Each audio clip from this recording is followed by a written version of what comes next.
Okay.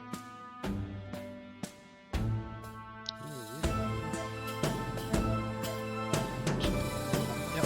Tools. Yes.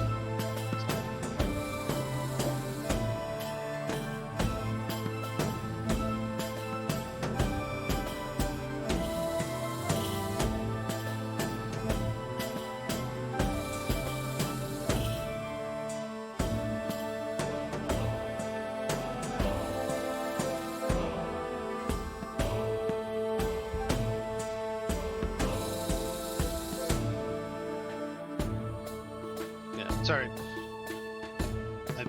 I was looking at all of our fancy new mod tools. Hooray!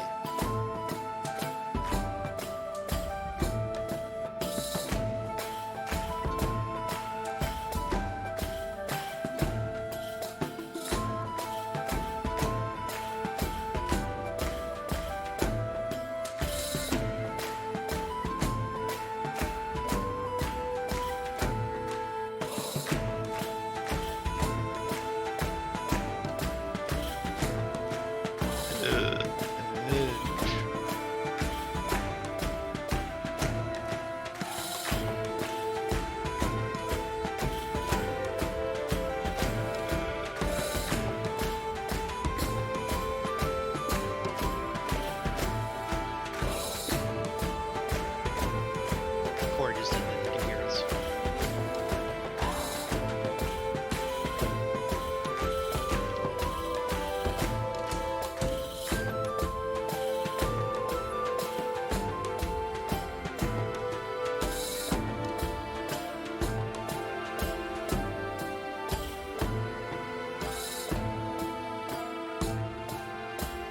That's what he said.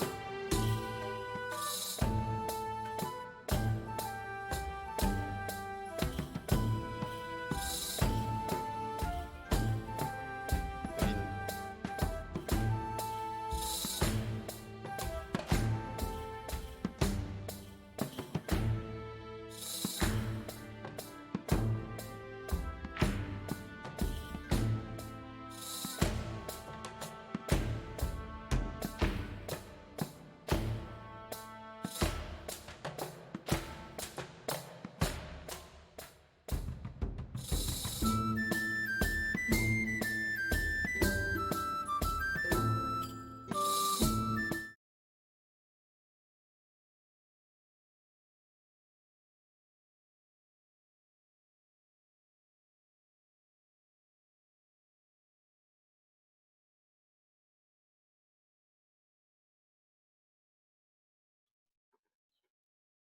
Can you hear us now?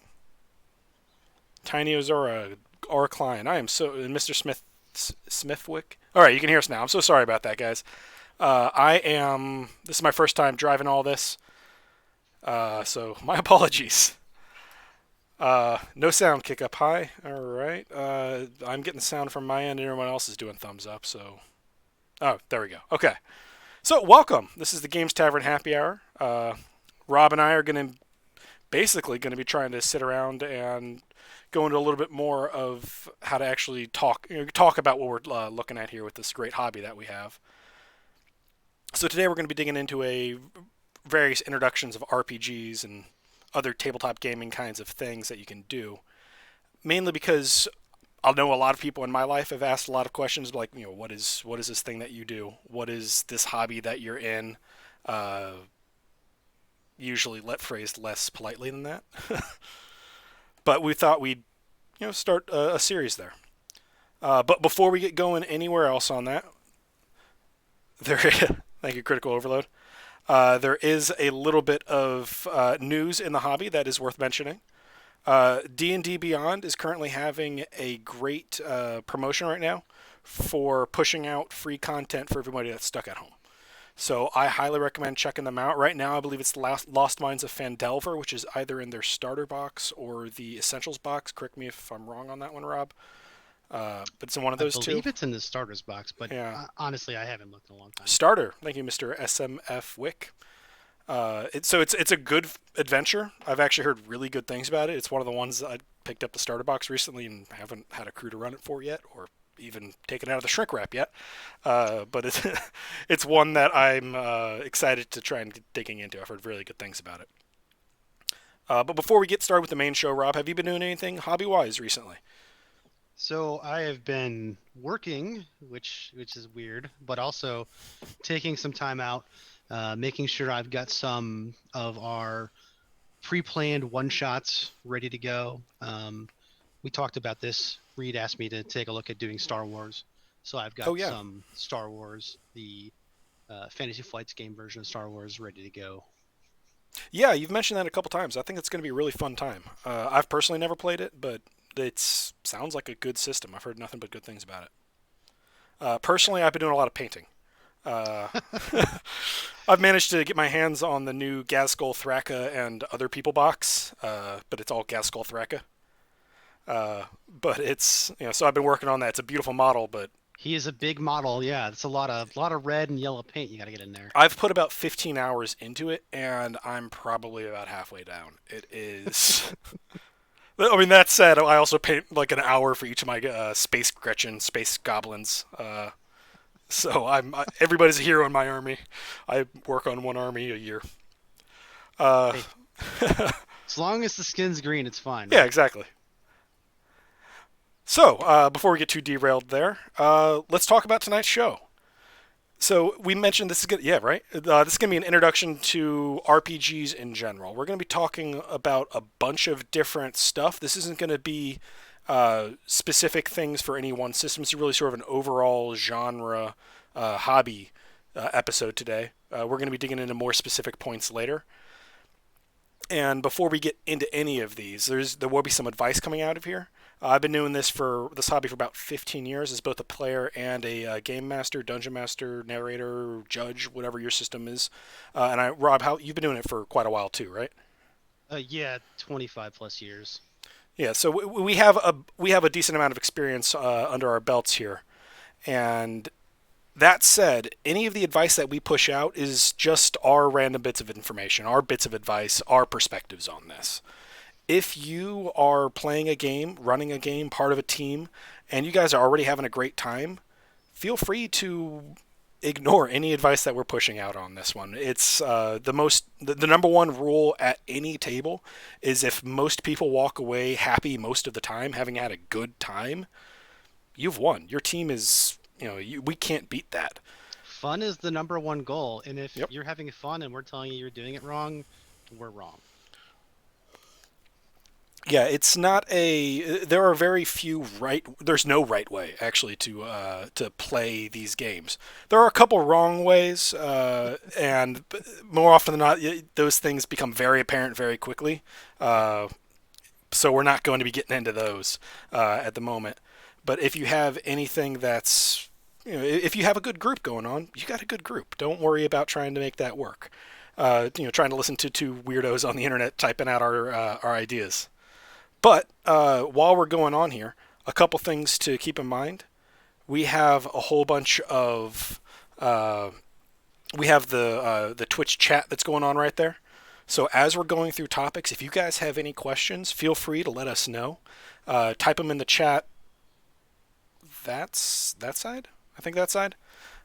Yeah, you got it right. Yeah, I was trying to pull. Okay, cool. Yeah, you're on the actual thing. So type it in the chat. We'll follow up as close as we can. I'm just getting word there's a little bit of a delay there, and we're just still hammering out the kinks on this one. So to open up, we got some different themes, the different types of games that you're going to be able to play. That felt like a seamless transition, right, Rob? Yeah, Yeah, we're good. yeah. We're It's really good. first to third. We're good. So the biggest one is going to be, or the most popular one is going to be the generic sword and sorcery games, the Dungeons and Dragons, the Pathfinders. But there are some other ones there that we'll talk about in a little bit. Science fiction, modern day licensed IPs, stuff like that. But for first, let's talk about the generic sword and sorcery stuff. Rob, what is it that you really love about the sword and sorcery? What the reasons why you hook up with these campaigns? Why you look them out? So I am a multifarious fiction lover. I like every kind of genre fiction. What brings me back to sword and sorcery gaming specifically, though, is that Sword and Sorcery presents a very clear canvas to tell epic stories with big characters doing big things and making big changes in the world. And that to me is a very appealing sort of medium for a player and for a game master. Yeah, that's a brilliant way to look at it. One of the big things that personally I like to push for is I like playing as a tropic character in my games, maybe with a light twist on it. And there are no tropes bigger than sword and sorcery. We've been telling these stories for, as far as I can tell, at least 1,500 years. Like Beowulf the book has been, it reads like a D&D campaign, and being able to play those characters, being able to play the guy who goes out and slays the monsters with a sword and brings it back in shining armor and all of that. I love that about generic sword and sorcery games. They can be a little bit on the limiting side if you, or they can spiral out of control even if you don't put the limits in. If you have players who are more interested in something like being able to start changing the world, start pushing out something like adding in guns is a common one, where people try to add in, like, oh, I want to do this thing or that thing. I want to build a firearm, or I want to build a flying machine of some kind. Uh, some rule sets are really good, are really competent at handling that. I believe D&D 5th edition actually does have there are rules for airships in certain settings. But the game that I'm more familiar with in 5th edition is Pathfinder 1, and that did have some clunkiness when it came to that kinds of things. They tried, but it can be a little difficult to try and mesh that stuff in there. Do you have any issues with that on your end there, Rob, as a GM or a player? So I will say this, that some games accept what is functionally house rules better than others. If the game doesn't specifically provide for ship to ship combat, things like that, trying to pull airships into the game and then make them more than just how the party gets around off camera um, can become a lot of work. Uh, Home brewing is serious business in the sense that it takes a lot of time for the DM. The DM has to put a lot of time into it because, frankly, if you do it wrong, it doesn't come off well, and it's not enjoyable for the players. Yeah, that's a key thing to dig into. That's actually one of the big benefits I have with the sword and sorcery genre, is it is fantastic for home brewing, because what are you going to do? Well, we're going to go to a tavern and notice the notice board, and they're going to tell us to go into a cave and clear out some goblins, and then they're going to upgrade us to kobolds, and then before we know it, we're fighting dragons. It's a great time. You don't have to be too original with your ideas. There's a huge literary base to draw from. You can go on the epic quest that is the Lord of the Rings, or you can go fight the monster in Beowulf, or any of the things that happen in any of the Terry Pratchett novels. There's a whole bunch of great stuff you can do there, and it's really easy to riff in those worlds. For me, it's great because this is such well-trod territory, because these are so central to how we do our storytelling, our modern mythologies. People are going to recognize when you blatantly copy, but they're not going to recognize it when you do an interesting twist on, for instance, Lord of the Rings. You can run a Fellowship of the Ring campaign without actually copying Tolkien's work, Oh yeah, but that basic campaign structure can be the basis of a really fun D&D campaign. yeah. The whole traveling across to do a thing at a place. Tolkien didn't come up with that, but he told it really really well. So there's a lot of great things that you can do with those. I mentioned Beowulf earlier, and I'm trying to not turn this into the Beowulf podcast, uh, but it's personally my favorite book. I have far too many copies of it. I have a favorite translation and second favorite translation, and it's wild. But the important thing there is the story has been fundamentally unchanged since probably 700 to 800 AD. And if you actually dig into it, the stories reads like a D&D campaign where the party is one dude. He fights a great evil. He travels. He fights that great evil's mother. He fights sea monsters. He goes and kills a dragon. He becomes king. There's all spoilers, I guess. I don't know. You've had It's been 1,300 out for years. 6,000 years. Yeah, I yeah. think you're fine.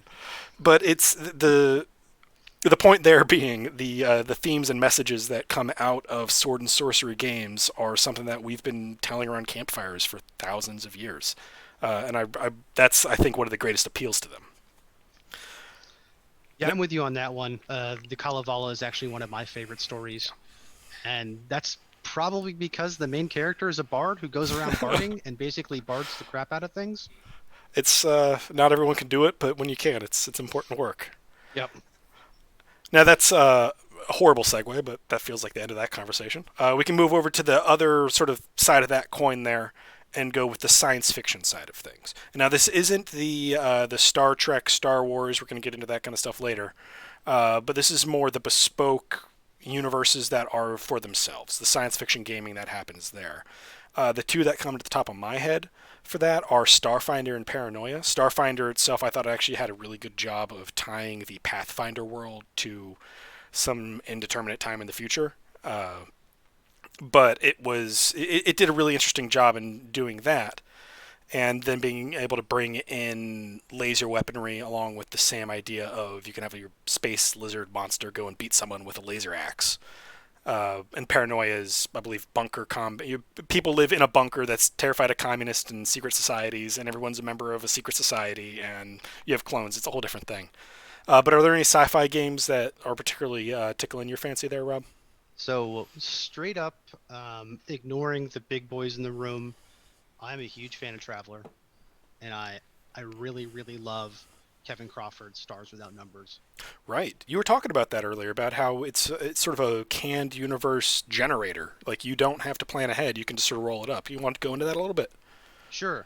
So one of the things that Kevin Crawford is known for is that his work tends to be very high level in the sense that it's providing a toolkit for a game master without tying them necessarily to a particular setting or plot lines or adventure types.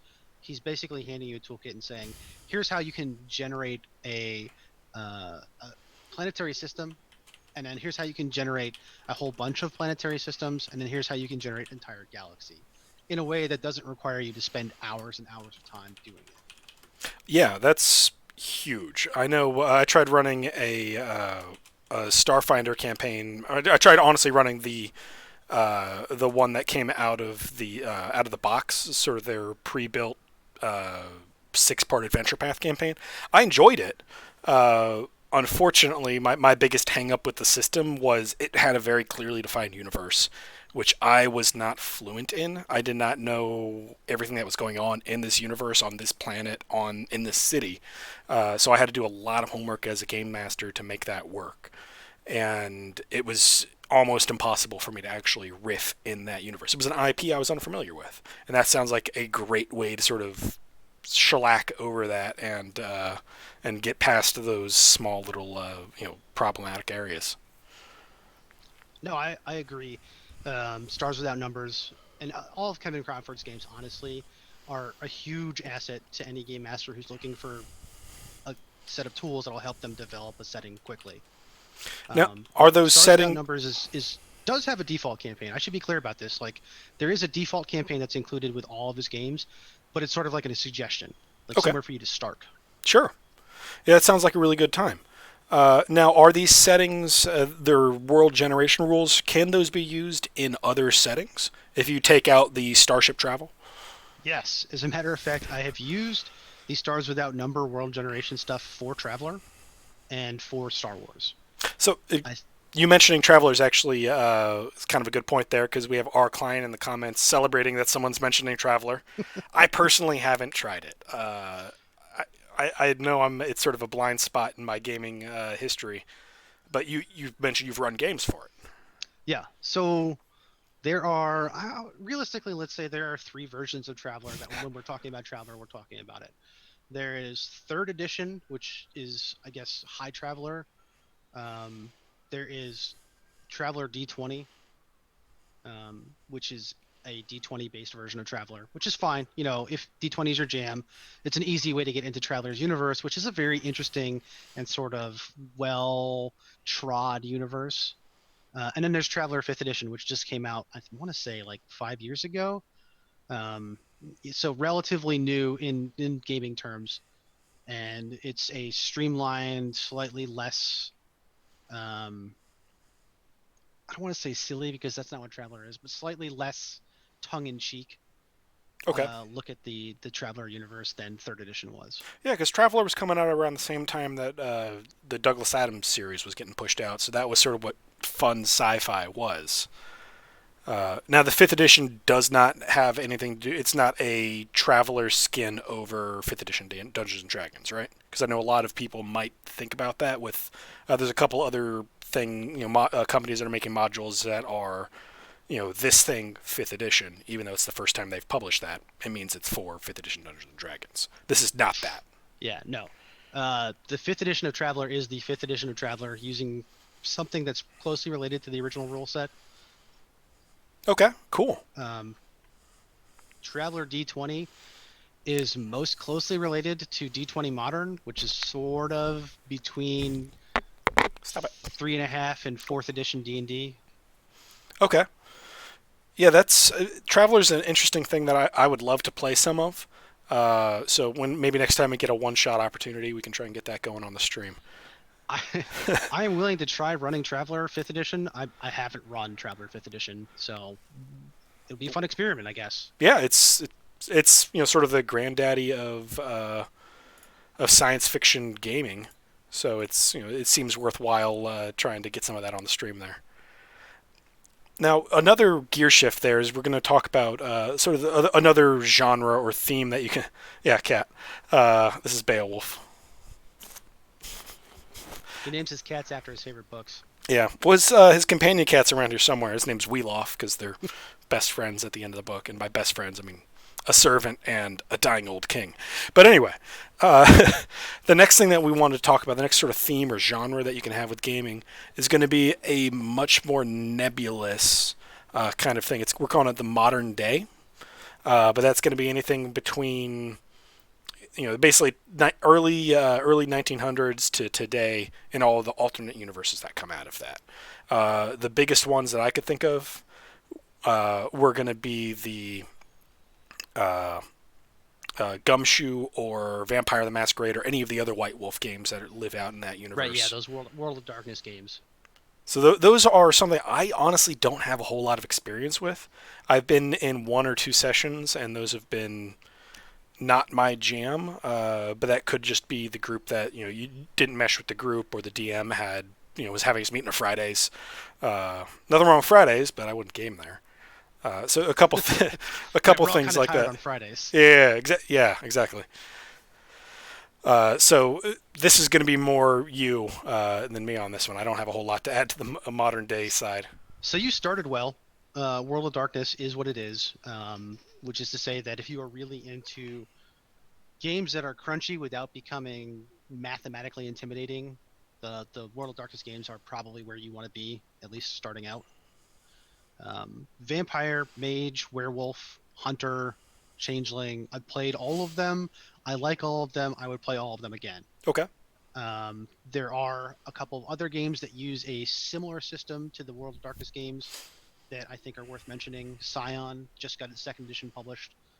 Scion second edition is basically what if every myth that we think about is actually true, and the world is somehow functioning inside of that. Yeah, I've heard of that. That's actually a really cool.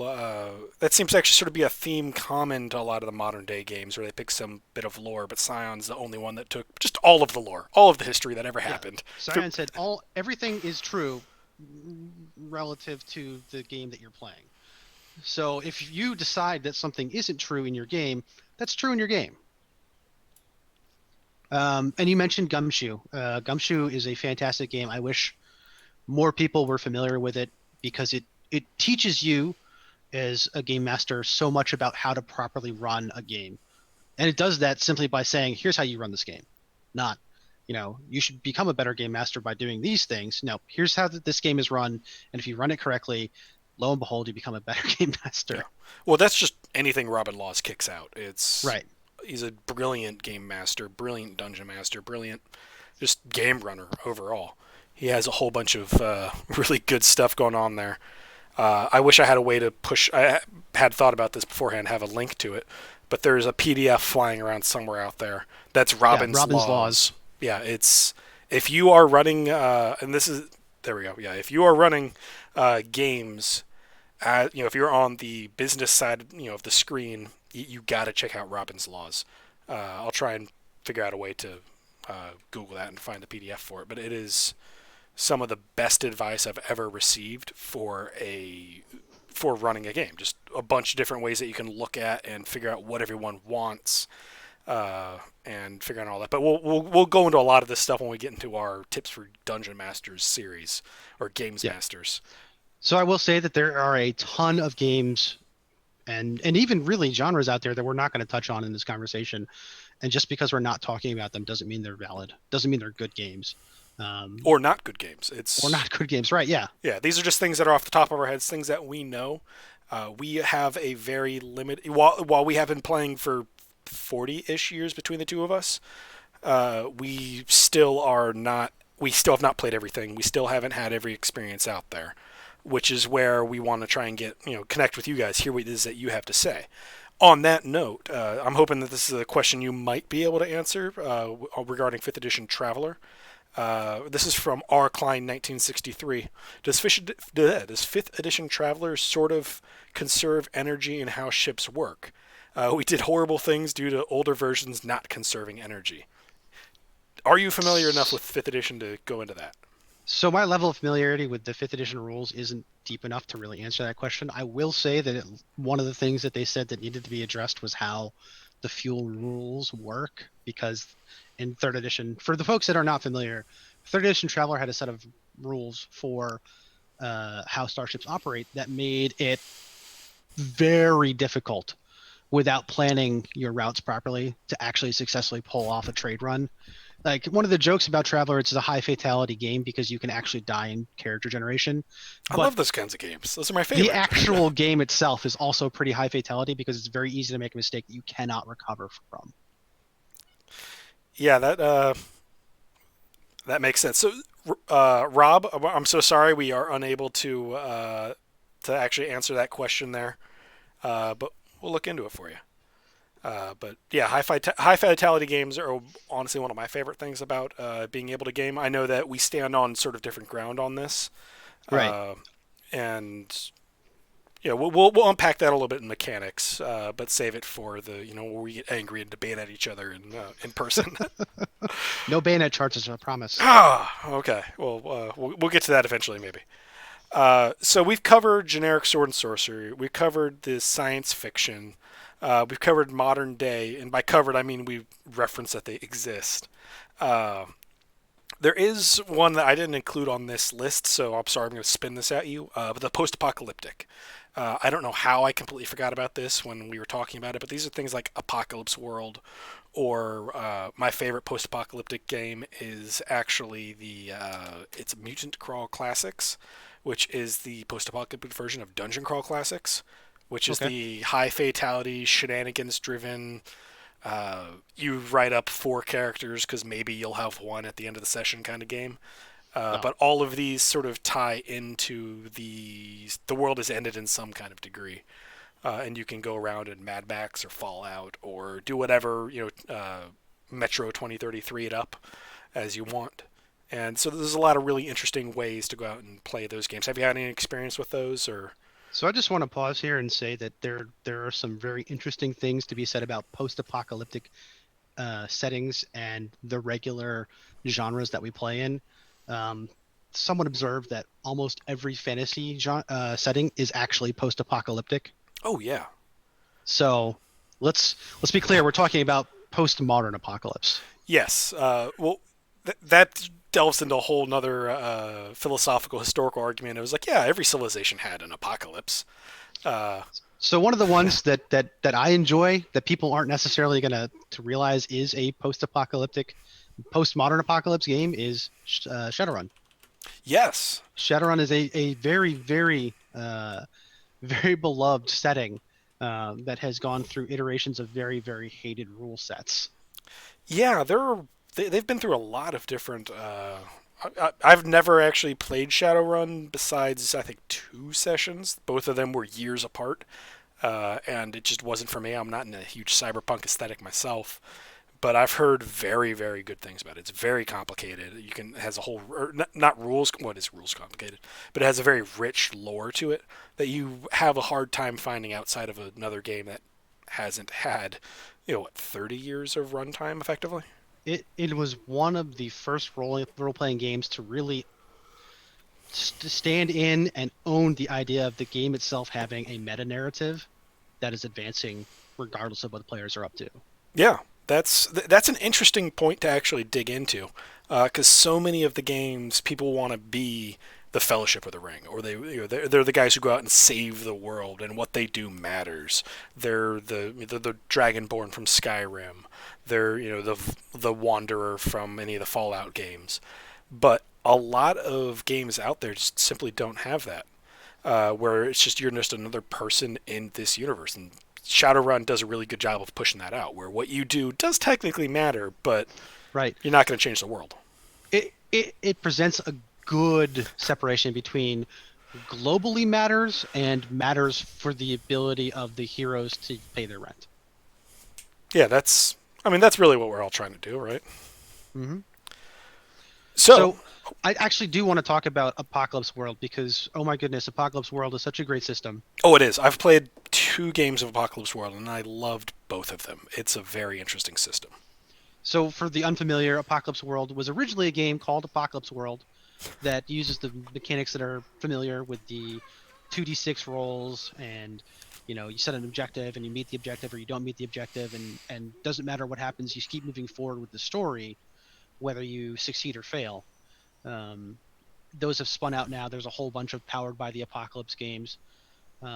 If you haven't played the original Apocalypse World, even if a post-apocalyptic is not your jam, you should play it Oh, yeah. because it's just so pure and beautiful in terms of the mechanics. Well, one of the things that I really, really love about it is that it is much more story driven than a lot, or role play driven than a lot of other games. It's not Pathfinder. It's not Dungeons and Dragons, where you have a huge stat card that is going to tell you all your various different things. I think with Apocalypse World, you have maybe a dozen overall things written on your card, and half of those are what you're wearing. It's much more role play where you're talking to the person, you're talking to the arbitrator, you're talking to your other players, and try and sort of convince them that your way is the right way. You can still draw swords, guns, lasers, clubs, whatever it is that your ganger or apocalypse survivor is wearing or holding. But that's not the point of the game. It's much more social, which is really cool. Right. It pushes a lot of the conflict resolution away from dice and towards the group.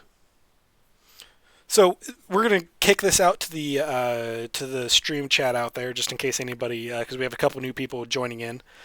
Twitch Mitch, just as the newest people saying, "Hey people," but if there's any games out there that you're interested in playing or you've played that you think are that we're sort of glazing over here, feel free to get us going. And Twitch Mitch 17 here actually just kicked in with a great question: how do you even get started in playing these games? We're going to be covering that in depth in the next episode, but we will sort of help you out a little bit here, just because we're not going to, we don't want to be jerks about this and tease So, you. right, yeah. Our personal stories are going to be completely useless to you. I was dragged into it by a friend of mine. His older brother said, "Hey, I'm going to run D&D," and that was basically what we did one weekend. And granted, having friends who will drag you into this is probably the easiest way to get into it. Oh, yeah. But we've played with people that have answered a classified ad, who have responded to an email or a post on a forum. All of those are valid ways to get into this. Just be careful when you approach somebody who's running a game, say, "Hey, I'm a new player, so I'm going to need a little extra help." Make sure they're ready for that, because there are some GMs who are not comfortable helping new players. Yes, that is Sorry, huge. I hate to say that, but that's true. Another great way to get into this, and I'm going to go ahead and plug the Discord here. The Games Tavern Network. We have a fantastic Discord. Let's see if it will actually post. There we go. So if you have used Discord, or you haven't, you can even still chime in there. It's basically a messaging board where you can join in and talk with a bunch of other people over any topic. Our Discord for the Games Tavern has a whole bunch of great topics that we talk to, a bunch of different great sort of chat rooms individually on the server. One of those is a looking for game or looking for group chat room. So if there's a game that you want to play, unfortunately, most of our tips for how to get into a group involve being able to go somewhere, and that's kind of a problem right now, unfortunately. But check out the Discord. Hit up the looking for group. A lot of people on there are playing 5th edition Dungeons and Dragons, but there are a decent amount of people on there that can run something else. Um, So, to be completely honest, I am actually starting up a Star Wars campaign on Roll20. This will be the second time I've run a campaign over Roll20 for Star Wars. The oh, first time I got a group that was fantastic. I'm gonna go and put this out there. I didn't get an invite, so Yeah, you no, you guys are cooler didn't. than I am. We'll talk about that later. Okay. I have a Star Wars helmet around here somewhere if that helps. So Twitch Mitch, if that helps to answer your question at all, check out the Discord. Hit me up. I'm on there. I'm Mac slash Adger and Firebeard. It's one of the characters I play on Thursdays. Uh, Hit us up. We'll be happy to try and hook you up with a game. Let you know some of the resources. Because right now is sort of a renaissance in being able to game online. There's a bunch of different places out there for no apparent reason that are working to push out videos about how to game over Google Chat, Zoom, Skype Hangouts, any of that stuff. Uh, Google Hangouts, Skype Chat, whatever. Yeah, you're right. Yeah, whatever. A digital service. So all of that is there to to try and actually play with that. So this is a great time to, well, we all have time on our hands, so might as well so hook up with Yeah. us in the Discord and we'll help you dig it out and try and hook you up with a digital game. And once this is all clear, hopefully we can actually start rolling dice in person again. It's always the goal. Yeah, The end goal for most people is to roll dice in person at some point. yeah, that is. I just find that a whole lot more enjoyable personally. While Well, while this is better than nothing, mhm. being around a table and actually showing off my very fancy dice that I've spent too much money on is kind of important to me. But this is you mentioning Star Wars and everything else there. Yeah, exactly, Mr. Smithwick. It's yeah, we will go over our dice collections at some point. Uh, this brings us into our sort of our fifth genre of games, and it touches on all the other genres, but it is itself its own sort of special thing because of what it is. And this is the licensed IP games. These are going to be games that happen in the Star Wars universe, the Star Trek universe, Lord of the Rings, Warhammer Fantasy Battle, Warhammer 40,000, or any other millions of games. But before we go too much further, Critical Overload, oh my goodness, thank you so much for kicking out those sub gifts. Yes, I thank you am so much. so happy that you're enjoying this enough to share it with other people. And everyone that's new, welcome. This is the Games Tavern. I'm trying to figure out. Still working on my framing here, so there's supposed to be two hands.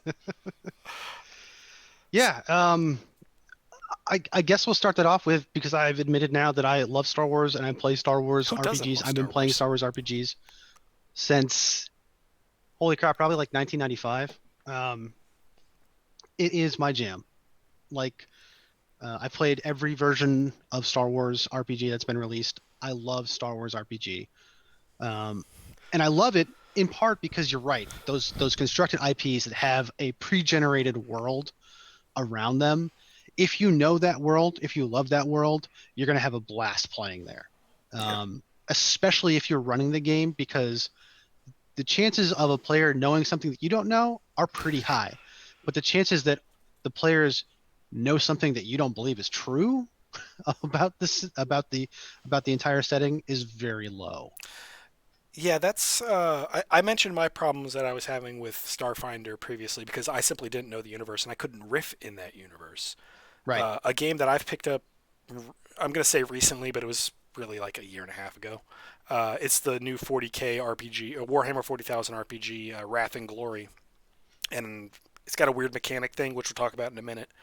But the overall, I really am trying to find somebody to run that game with because I know that universe. I can riff in that universe. But one of the problems that comes with one of the most popular games that I know in this world is the Lord of the Rings games. There's a handful of them now, I believe. The Uh, One Ring, I think, is the current yeah, big one. but if you go to any used bookstores, some Barnes and Nobles even might still have some of the old ones. I'll be able to pick up any of those, any of the older editions. The problem that comes with that is the story has already. This is personal on my front, so I'm big caveat of spoiler or not spoiler warning, but throw the klaxons up. This is my problem I have with running in Star Wars or Lord of the Rings, is the heroes of that universe have already been defined and they've already been shown to us and had these great stories. How do you get past that hurdle when you're running these games? How do you get your characters involved when they're not Luke Skywalker or Princess Leia or Han Solo or Chewbacca? I'm going to be honest with you. It took me a long time to get really to have anything I could tell you about how I handle this. Now, with years of experience, I mean literally decades of experience running Star Wars, the way that I do this is that I understand where we're running in parallel to whatever the canon is. So I tend to run a lot of campaigns around the Rebellion area, but not necessarily in the Rebellion era. Okay. And that is the era of the original trilogy movies, for those who do not know that. Second best trilogy movie, right? No, it's the best Star Wars trilogy. Let's be clear. You don't like Ewok Adventures?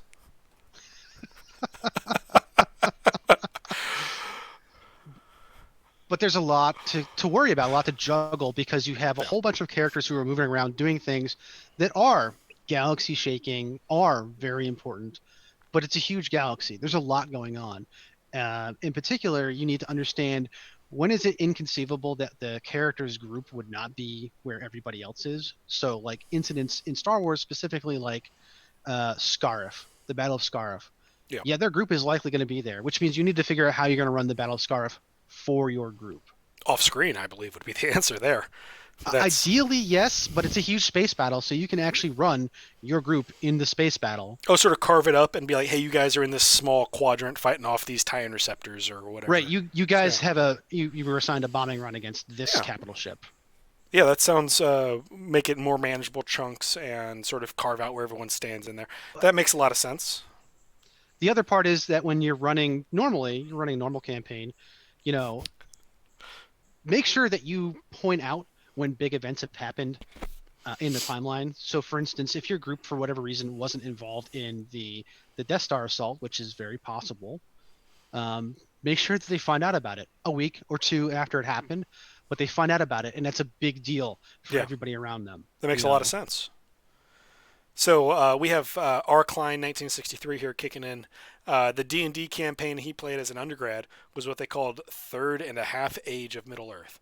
The Lord of the Rings has happened, but the elves weren't gone yet. It was a great D&D setting. I could see that being a very interesting place to play, especially after Sauron has been defeated. And there was about a year, I want to say, between Sauron being defeated and the elves deciding to ship off to Elflandia or wherever the hell it is that I don't like elves. I don't know.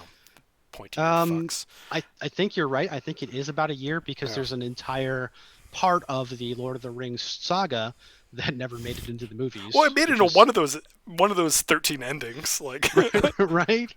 But yeah, no, it takes about a year for the Fellowship to clean up everything, for Aragorn to really settle in on the throne. Yeah. And at that point, the elves say, "Cool, our role here is done. We're leaving." But not all of them. Yeah, there's still a few that stuck around. Right. So, boo, I love elves. Yeah, hey, don't worry, R. Klein. There are plenty of people out there who also love elves, especially Tolkien elves, who are kind of not regular D&D elves. So I hate them genre wide. And on that note, I'm looking for a new player for my Monday campaign. By R. Klein. Loser. Actually, I think you play an elf, don't you? No. No, elves are fun. I just don't like that they're better than humans in every single way. But hey, we get to die. A good setting definitely puts the lie to that idea. Mm-hmm. Yeah. So yeah, I think we've gotten a little off here. Is Rafe safe? I don't know. He's on an airship or something. I think Rafe is safe right now. He's in a tavern. I'm not 100% sure. He's probably in town, so probably safe. All right. So that brings us to the topics I was personally looking forward to the most, and we've been doing this for 45 minutes. Hot diggity. Uh, we're looking at mechanics, guys. So this is where I think we can get a lot of audience engagement on this front, simply because if we there's a bunch of different ways to resolve conflict, resolve randomization, resolve issues that you can have in a game. Now we're not talking specific rules or digging into any of the books I have back here. Nope, there. But we are going into the very like sort of the meat and potatoes, the how the game randomizes. So this is in a lot of games. That's the D20 system, where you're going to be using a polyhedral anywhere from a D4 to a D20. And I'm going to go ahead and throw out the Dungeon Crawl Classics. We have more dice, and it goes up to a D24. I have a D32 somewhere, and I'm just so happy about that. But the idea being you have a variety of dice with a variety of values that you roll them when you need to have the potential to go very, very high on your stat charts. Everyone here should probably be more or less familiar uh, with the D20 system. That is current Dungeons and Dragons, that is Pathfinder, that is Dungeons and Crawl Classics, that is Starfinder, that's pretty much I mean, most this major is games, right? this is a good opportunity to segue back into that. What's a good place for someone who's new to this kind of game to start? Um, I think we should start with D20 systems and specifically D&D Fifth Edition. Yeah. I don't personally think that's the best starting place, but it is an easy starting place because you will find a game and you'll find a game quickly. And everybody that you're playing with will either be very experienced or very excited and new. Yeah, Dungeons and Dragons has a couple of very fantastic benefits that it has going for it. One, it's the granddaddy in the room. It is the only name out there that is synonymous with the hobby. If I explain Dungeon Crawl, if I say, "Hey guys, I'm going to go play Dungeon Crawl Classics tonight. Don't call me from my work phone," people are going to ask me what that. Well, probably won't ask me what that is, but they're going to have to. They're not going to be sure what that is. If I say, "Hey guys, I'm going to go play Dungeons and Dragons tonight," people are like, "Oh, cool, have a party," so people know what that is. The Ignore the wizard leaving the screen for a second. Yeah, yeah, I'll handle the chat. So the Dungeons and Dragons Fifth Edition is, and I am biased here, is not my favorite game system. It's a very good game system for what it is.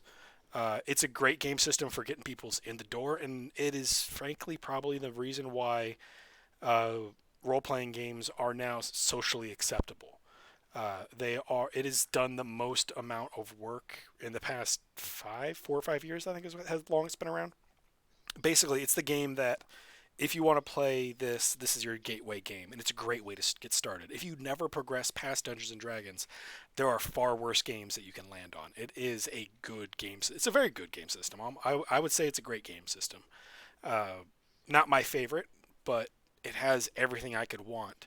And if you have a dungeon master who is running and able to read the crowd and know what it is that each individual player is looking for, it's worth knowing. So digging into the chat a little bit here. So what is a good game system for someone new to RPGs? Uh, yeah, fifth edition Dungeons and Dragons. That is the good one.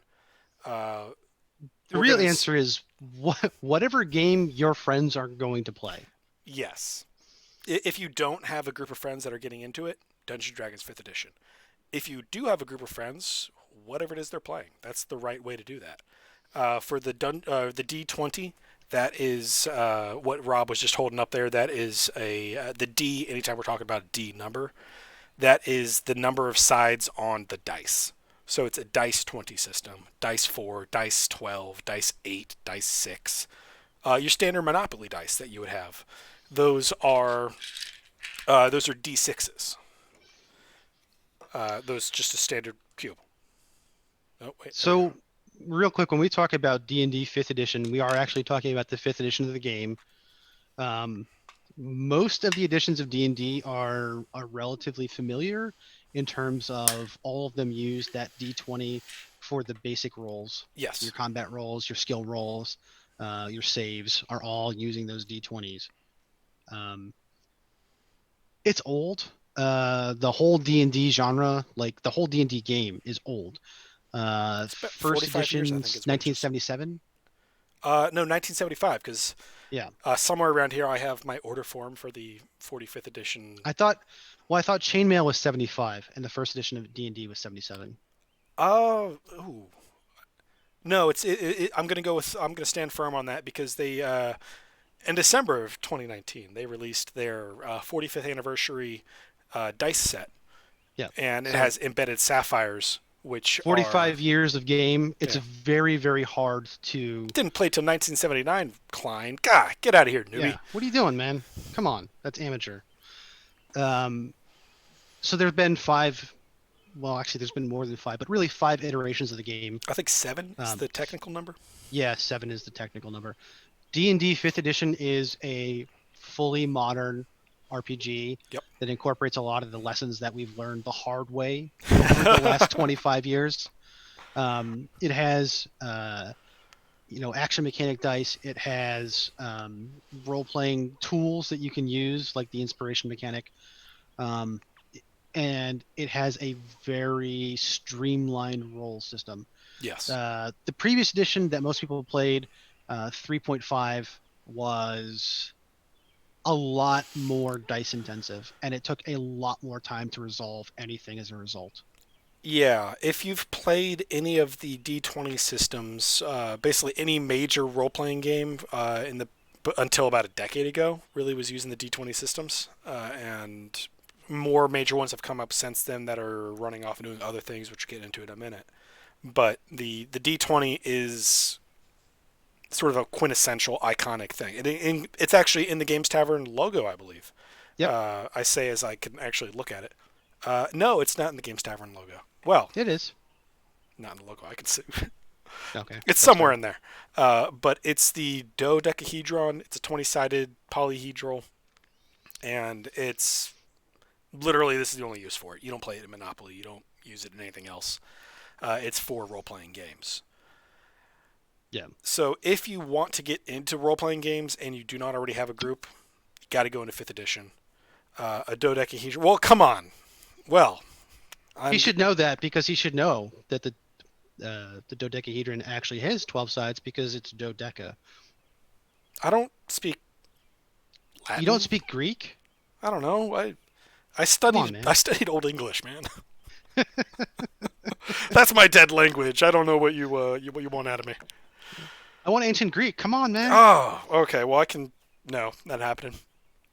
So isosahedron. Okay. Thank you, Rob Klein, R. Klein. Okay, so we got. I think we're caught up in the chat, so we can go into some of the more weirdo systems, right? Yeah. Uh, you want to take away D6 dice pool? Talk about that one. Sure. So D6 Dice Pool originated with Star Wars D6. I mean, it technically originated with Indiana Jones D6, which came out like 2 months before that, Yeah, it's but a better game because it's Indiana Jones. It has nobody ever Harrison Ford played in it. Indiana Jones. So I just rewatched Raiders of the Lost Ark last night, so I it's on I Netflix also right now. love Indiana Jones. I just don't want to play Indiana Jones the game. Yeah, you can be wrong. I, all right, you know what? I'll find it and we'll play it. It'll be terrible. Oh, it will be. It'll be so bad. It'll be awful. But yeah. So the D6 Dice Pool originated with those games. It is basically a whole bunch of D6s, the D6s that you play Monopoly with. But yeah. So In general, the dice pools were like 4 or 5 dice. Sometimes they got higher. The idea is you roll the dice and you roll the dice to add up all the numbers, and that's your result. Well, I have seen alternate versions of that. There are versions of a D6 dice pool that are you roll the dice and you take all numbers above Yep. 3 or 4 as a success, and you use that. But that's not actually a dice pool. That's a success pool. Well, that's the type that I'm most familiar with, so excuse me. That's peasants. I have. Yeah. Sorry. Yeah, I interrupted you. No. I was about to say, right. That's also it is a D6 dice pool. You're not wrong, but it's technically a success pool. It is one of the most common ways to play games now. The World of Darkness games are a D10 success pool. I And believe D10 there's a game success out. pool would be the same idea, but using D10s as D6s, correct? Correct. I figured there's people in the comments that don't know what's going on there, and It's fine. it's not for me. There's a D12 dice pool game out there, which blows my mind because I only have like six of those. So I, Yeah, I don't that's I don't know where you get enough D12s to play that game. conventions Um, mainly, I think, is the answer. yeah, right. Order directly from Chesic. I need 50 D12s. Um, and you know what? Let's talk about this. There are a whole bunch of games that have custom polyhedral dice, like these. I don't know if you guys What, can see that very well. what system is that? Those dice look wacky. Like, was that Star Trek? So this is the Star Wars. Yeah, same thing. It's called Genesis is the underlying system. It's for the Star Wars RPG, the Fantasy Flight game version, and they are the same polyhedral dice you would use to play D&D, but they're marked up a little bit differently. Oh, And the reason for that is because they generate a different set of results than numbers. we have Spars 324 coming in hot for Fantasy Flight games. Yeah, there you go. I haven't seen I him in the honestly chat at love all. this system. No, I Well, love this system. I'm going to be honest with you. It's a very interesting system in terms of how the dice rolls can drive the narrative in ways that you, as a GM and as a player, don't expect. Like you can fail a roll and still get a triumph, which means that something good has to happen because you got a triumph, but you personally screwed up whatever you were doing.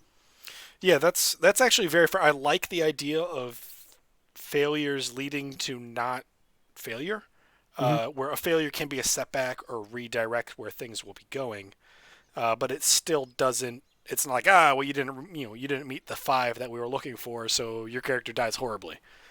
Yeah. I think that that's a kind of thing that's worthwhile to have periodically, uh, but I'm also aware that a lot of people don't like their characters just randomly dying. That's soft people, Right. but that's fair. I am not one of those people that does not like my character randomly dying, but my years of experience running games tells me that you probably want to have a conversation with someone before you kill their character and make sure that they're okay with it. I understand that there's a whole different camp. I get it, Yeah, but I'll that's go just hang my out with the experience. grognards. Yep.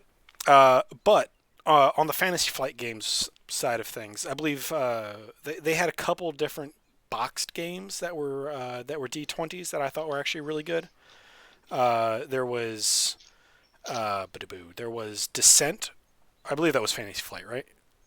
Yeah, I Uh, believe Fantasy Fight was the maker of Descent. yeah, but Or it had another unique dice system, which were in fact not unique dice. They were the same polyhedrals that you see anywhere else. And we'll get right to that, Twitch Mitch. We're seeing you.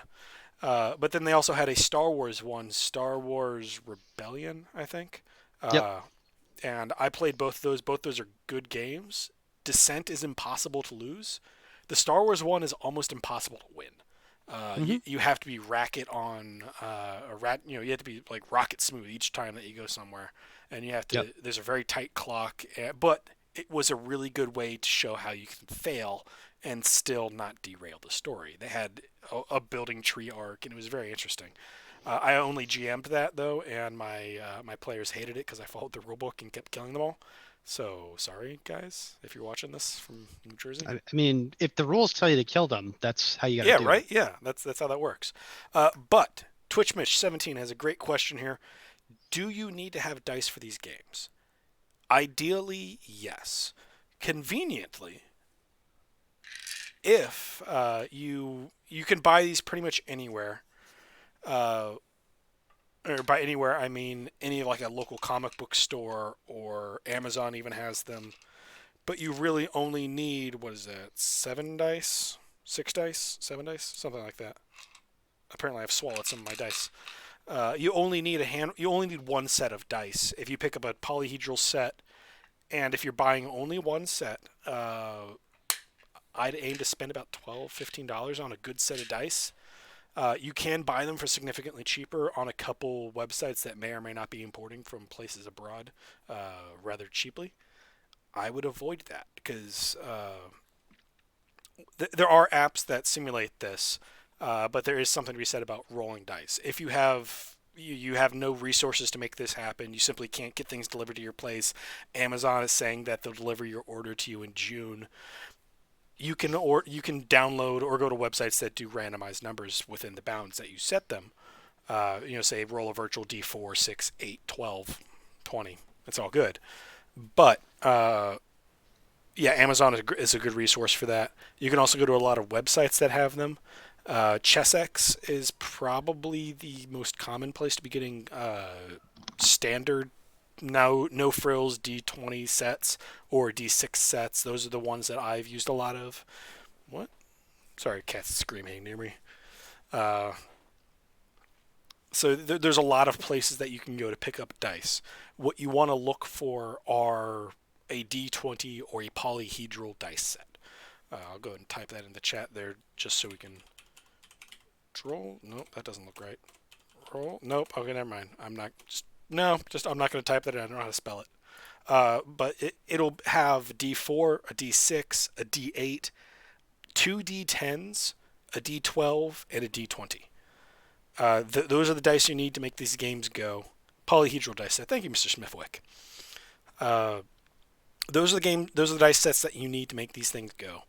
And again, if you can't get your hands on them, Roll20 allows you to virtually roll dice. There's a lot of Discord apps that can be added in that allow you to roll dice in the Discord chat. So if you are playing remotely, it does work. But there is something just viscerally fun about rolling dice, right, Rob? There's a lot to be said for the physical sensation of rolling dice. It really feels like taking fate into your hands for just a moment. Mm-hmm. Plus, when you get more money than sense, you can actually, or don't care about missing a rent payment or two.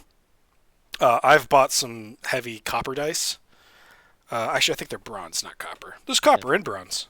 These are silver. Yep, those are bronze. Yeah, so he's got silver. I've got bronze. I think someone is running around with out there with gold. My favorite ones are the not depleted uranium, because that would be a bad thing. Tungsten. I mean, as long as you're not eating it, you're fine-ish. You have to wear big leather mitts while playing, but I saw a tungsten dice set that the entire 7-set thing weighed something like 15 pounds. It was ridiculous. So it's worth pointing out that if you're rolling with tungsten or depleted uranium, you're rolling with something that's so heavy it'll probably break the table. So try not to do that. Yeah, use your kitchen counter. There are a lot of really good, Mr. Smithwick is right, there are a lot of really interesting dice sets you can get with wood. Those are beautiful, and I love them. The problem that comes with that, though, is wood is an organic substance, so it will have natural inconsistencies with it, and you're not going to get a true balance. For a lot of what you're going to use it for, that's not a problem. For if you're if you're just doing beer and pretzels around the table, no one cares. But if your die is skewed just the right way, where it's only rolling 20s and 1s, your dungeon master is going to have a problem with you. Yeah. So I think that we hopefully we answered that question. Roll in a tray, tower, no big. Yeah, dice towers are one of the small joys in my life. I think I have half a dozen of them. Anytime I run a new system, I try and pick up a new dice tower. If I had thought dice towers also double as polyhedral dice set boxes. Yeah. But yeah, trays. My tray is right here. Ooh, oh, there we go. This is a lot harder than it looks. But it's just off of my old club in New Jersey. Go Warpheads. Yeah. But having a tray or a tower is vital because it keeps your dice from scattering all over the place. But that does, it's not really a segue here, but we got to move on. There's another type of system called the percentile die system, or a percentile system, where either you can roll 2d10s, one of them is set up to be the 10s, and one of them is set up to be the 1s, I guess.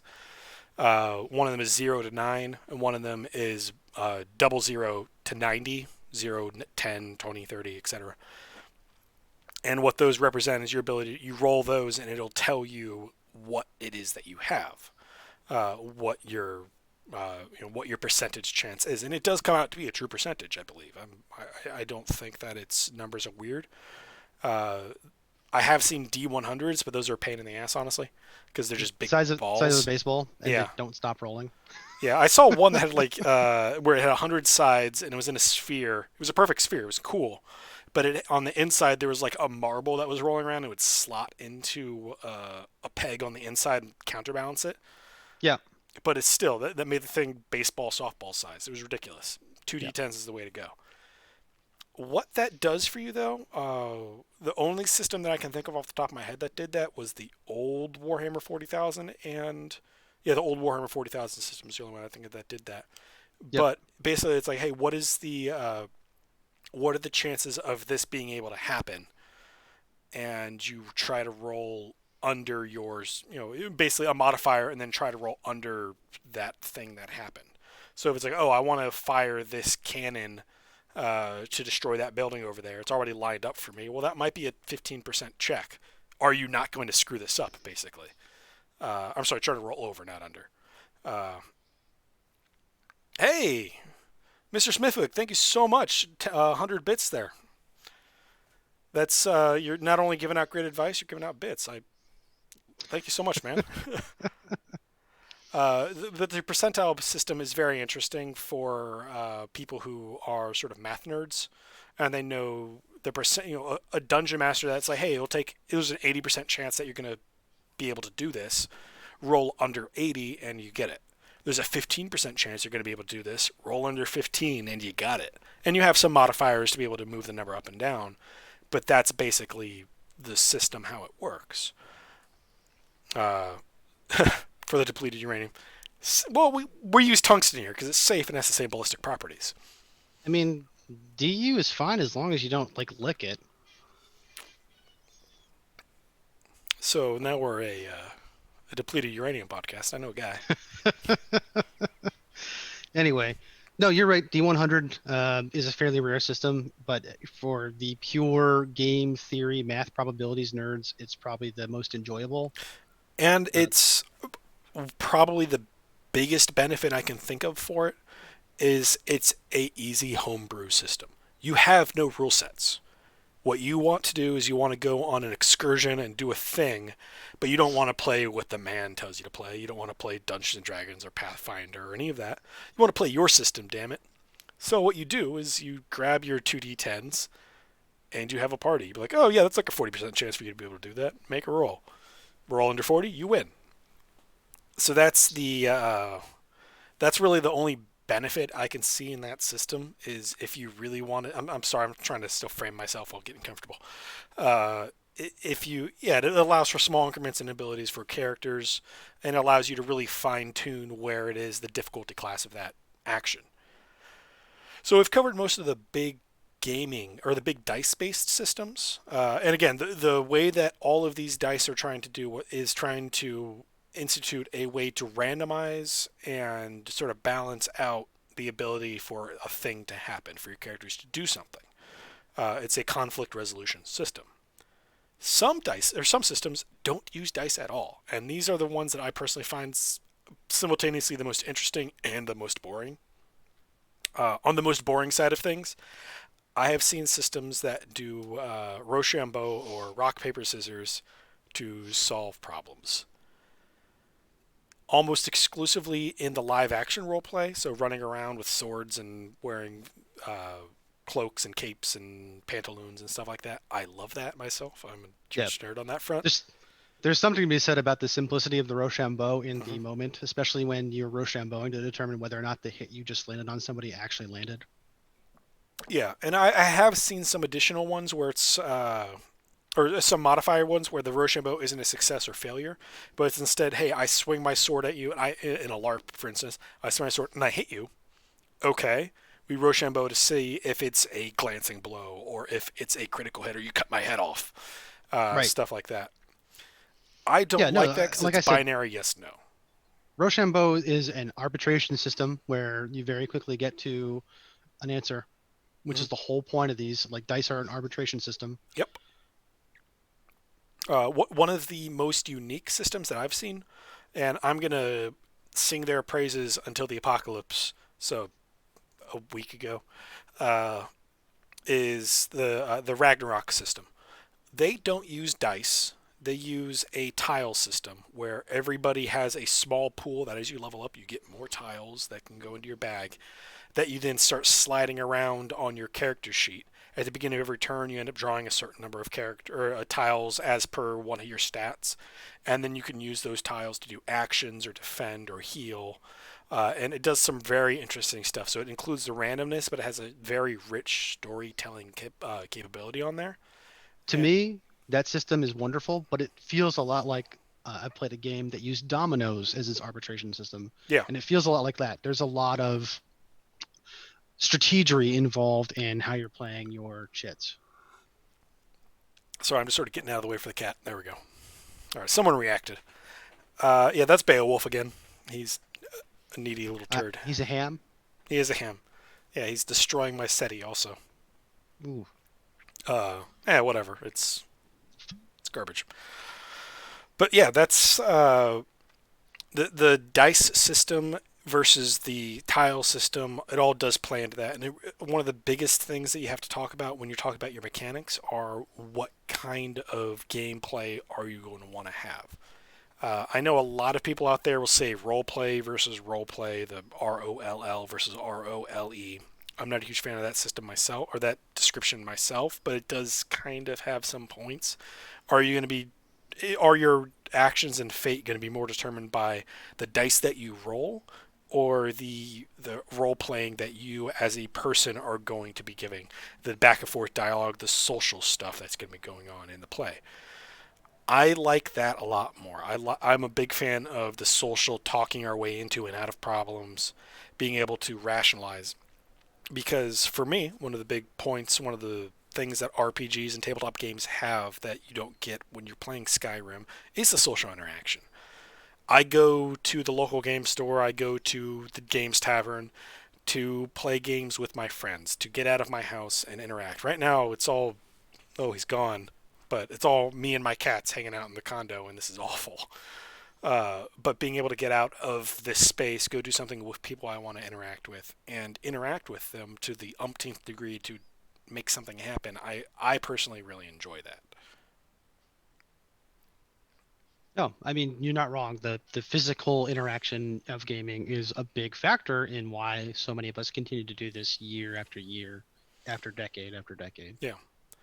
Now, I know a lot of people feel that the one of the traps that you can fall into, and this will go into more depth when we go into our tips for games masters and even player characters series is series, yeah, whatever.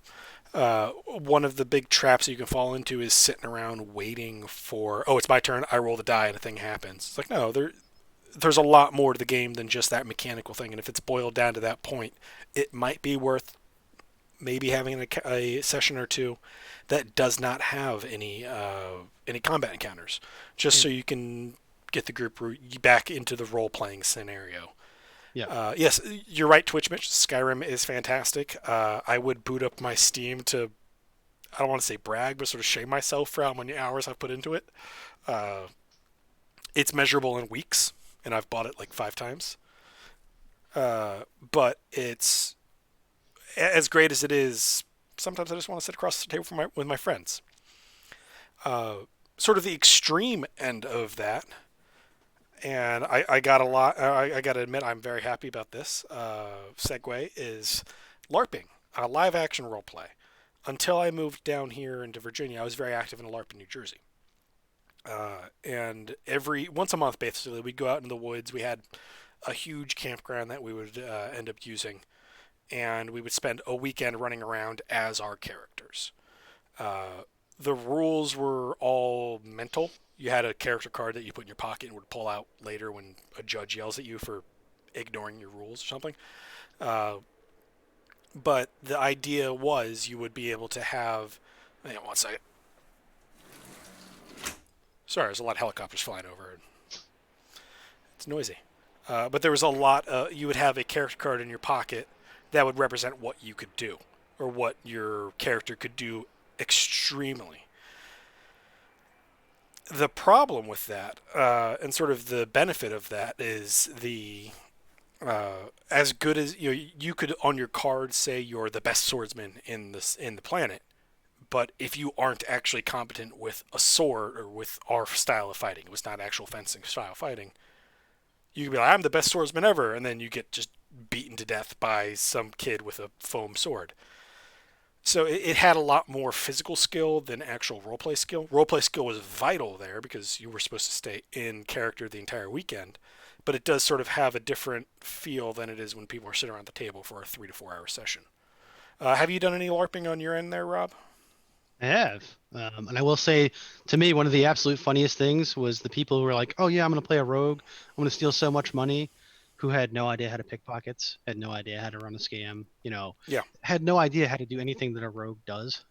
yeah, So they'll try for a couple of weekends, and then they realize it wasn't going to be their jam. They weren't going to be able to do anything as a rogue. Um, and the handful of people who are actually playing rogues well were the people who knew how to sneak around, knew how to, to run a good flim flam. yeah, And everybody had a blast as a result because those rogues were very engaging characters when they chose to engage. yeah. There. That was one of the, and I'm not saying the name of the LARP because I'm kind of not a fan of it anymore.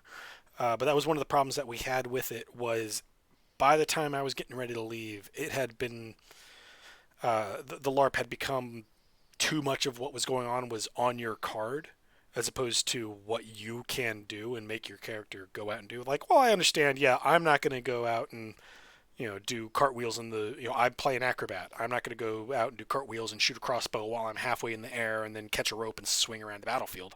Obviously, I'm not going to be able to do that, so you do need to have some abstraction. But when you have people that can come out and be like, oh, well, I call out these 15 skills and I'm now somewhere else. It's like, so there are some problems there. I found that it works best in a low fantasy setting. One of probably the most successful LARPs out there right now is something called Dead Rising, or Dead Rising, I believe it is. No, not Dead Rising. Well, I mean, there's one local here called Darkon that's Darkon is a pretty good one. huge. Uh, Dead Rising's video game. Sorry, it's gonna kill me on this. Yes, live action roleplay. Sorry. It is an RPG where you are in you dress up as your character, you go out and you beat people with foam swords and you call out damage as you're doing it. Dystopia Rising. There we go. Dystopia Rising is a post-apocalyptic zombie LARP. That's one of the most successful ones in the country, I think in the world. They, excuse me, they have a bunch of chapters all over the place and are very, very popular. I went to a few games of it. I thought it was a very good system. Uh, the beauty of it was that it had a very what you could do was basically what your character could do. The abstractions came into things like being able to do like smithing or that's actually one of the biggest ones was being able to smith or heal or any of that. Otherwise, it's how good are you at beating someone with this club? Well, I don't know. How good are you with beating somebody with this club? Was kind of how that worked. So yeah, Twitch Mitch, if you have an opportunity, if you're in the, I don't know where you are, but all over the country, not right now, obviously, but there are a whole bunch of great opportunities to go out and do live action roleplay. And if we ever actually get to leave our condos and houses and apartments again, I intend to go out and film some of that because I thoroughly enjoy it. I have an embarrassingly large amount of gear to use. But I believe that kind of touches all the points we were looking at for mechanics. Can you think of anything else we wanted to talk about on that front? No, and if there's a ton of questions about this, I Mm-hmm. mean, there's a lot of ground to cover, but for tonight, I think we've hit everything we need to. Yeah, that's fair. Uh, yeah, we've covered pretty much all those other points. So, if are there any other questions out there with the audience? We're coming up on an hour and a half in a few minutes, so we wouldn't mind Yeah. being able to spend a few more. Okay. Sorry, I'm reading the chat. It's over there. Yeah, overall, thank you so much for tuning in here, guys. We're going to be trying to do this. Go Tar Heels. Okay. We're going to be doing this every Tuesday night. The cast might change depending on availability and schedules and everything, but we're going to be trying to having this kind of conversation, looping you guys in, looping in the audience.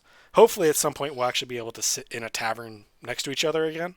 That'd be I don't know lovely. what Mac's goal is, but my goal is to get the other tavern crew in here, talking with either Mac or with each other, Yeah, because I don't want it to do this every Tuesday. No offense, Mac. it hurts, but yeah, I don't want to do this either. Like I love this, but like we mentioned at the beginning, there's a lot of things out there that we haven't seen. Everybody brings their own unique experiences. Thanks. Brings their own unique experiences to the gaming table, which is one of the reasons why it is important to have a wide, diverse crew of people at your gaming table. Everybody plays, it's like, hey, we're all going to be rogues tonight. Everybody's going to approach that slightly differently. And everybody brings their own unique history and backstory as a player before the character even starts developing. And that's one of the things we want to bring to the camera. We have a wide, diverse group of people, everybody who has played games for only 6 months to people who've been playing it from the 70s, where we want to get all of these people in front of a camera, tell you their stories, tell you what it is that they take away from the games, whether it's role-playing games, whether it's tabletop board games, whether it's war games, whether it's weird hobby projects. We want to get you guys involved. We want to show off some of this, bring out tips as much as we can. So if you guys have anything that you want us to talk about in the future, have any ideas about things that you want to hear us pontificate about wildly, then yeah, let us know. This is the Discord link again. Feel free to hit us up. Yep, that should still work. Feel free to hit us on the Discord for the Games Tavern. We'd love to see you there. Let us know. I think we have a dedicated channel for this. We don't. We'll get it up. Yep. But we want to be able to. We want to interact with you guys. That's really what this project is. It's not just us getting up here talking about our opinions. That's what today was. And a lot of our tip episodes will be that kind of thing. But what you guys bring to the table will be huge. What you guys come and tell us about what you want to listen to or talk about. Yeah, it's great. You all have great experiences, and we might even be able to figure out a way to get you onto the camera and have us tell you, or have you tell us your stories. If you want to make Mac the happiest little girl in the world, ask him to run an entire episode on role-playing appropriate clothing. Yeah, no, that's actually that's fair. That's I have. I mean, He has a lot. I have a lot of roleplay appropriate clothing. Very little of it's made of leather too. So for everybody else that's out there, Twitch Mitch, I'm picking on you because you're the newest guy out there. Thank you so much for joining in. There's also another one, Mr. Spars324, I haven't seen before. Not saying I don't love the rest of you guys. Critical Overload, thank you again so much for pushing out all those gift subscriptions. That is absolutely amazing. We appreciate it so much from the very cockles of our heart. And everybody else, we super look forward to seeing you. Next episode, we're going to be actually starting to roll into our player tips series, which I am particularly excited about because I have been a player in some points in the past and am currently a player in some games. And there's a lot of things that I wish I knew when I was starting. So next episode is going to really be how to get into this, how to get into this great hobby, how to get going, and some tips to get you running without grinding a whole bunch of gears and getting you to be the banging on all cylinders as soon as we go. I'm going to keep using car references because I got nothing else. Any closing words, Rob, on your end? Car references are universally translatable, so that's fine. It'll work in every language. I will say this, like player tips, new player tips. These are all things that when we sat down, we talked about this stuff, we went, man, I really wish I knew this when I was first starting out because it would have made things so much easier. I wish someone had told me this 15 years ago is my go-to reasoning for building this list. And Rob's kicked in a lot on I wish someone had told me this in the mid-90s. So these aren't just, oh man, players these days are garbage. No, these are things we want to actually, that I wish I could have a time machine, go back and tell young Mac, hey, maybe don't do this kind of thing. Or try changing it this way. Because there's a lot of great stuff out there. And one of my big goals of this project is to make a welcoming community and help to share everybody up and do, share out the knowledge and get everybody banging on all cylinders. Because like I mentioned way back there an hour ago almost, there was Dungeons & Dragons 5th edition has brought about a veritable renaissance of people coming into the game. It's no longer just people in the back of the comic book store, with a curtain drawn and ignoring girls wearing, wizard hats. Everybody is playing Dungeons and Dragons now. Right. Everybody's coming into this hobby. Those no girls allowed signs are long, long gone. Yes, it is. This is a great time to be joining in. Probably the best time ever. And I'm jealous of everybody who has all of these tools out there available to figure out how to get in and join this hobby that we all love. Plus a captive audience right now. Yeah, yeah, it's a thing. It's super easy to get up and do a Twitch. This didn't take the entire day to spin up the two of us talking next to each other. I'm not gonna I'm not gonna say that didn't happen. I also don't understand technology, so that's a problem too. So thank you again for joining us so much, guys. It doesn't look like there's anything else. Thursday for for Whiskey Magic Instruction is unfortunately not going to be happening, but we do have alternative programming coming up. I don't want to give that away right now because we are still hammering out some of the details on that, but it'll be a one shot. Everybody's going to play a unique character. We're going to do a thing once, and it's going to be a really good time. I And believe the Velkin Weave is still playing tomorrow. yes, Vulcan Weave is playing tomorrow. If you guys are not watching the Vulcan Weave or Whiskey Magic Instruction, you're wrong. But if you're, especially if you're not watching the Vulcan Weave, I've worked with those people. I did a one shot for them for that crew about a month, 2 months ago. Time is meaningless now. But I did a one shot with them as the dungeon master, and they are a great crew. Their chemistry at the table is amazing. So even if you don't know what it is they're doing, you've never watched them before, jump in, check them out. They're going to be starting tomorrow at 7 p.m. Eastern Daylight Time. So 7 p.m. New York, Washington, D.C., Miami time. Check them out. Tune in. It'll be the same place here with the Games Tavern Network on Twitch, twitch.tv/The Games Tavern. Check out our Discord. Once again, that is that Discord link there. I'm not going to read that out loud. And thank you so much for tuning in. And we hope to see you guys sometime in the future. Tomorrow works. I don't have a end outro, so we're just gonna go back to the beginning outro. Sorry guys, I did not plan ahead well enough. Thanks so much for tuning in, guys. Have a good night. Stay safe. Thank you guys. Good night.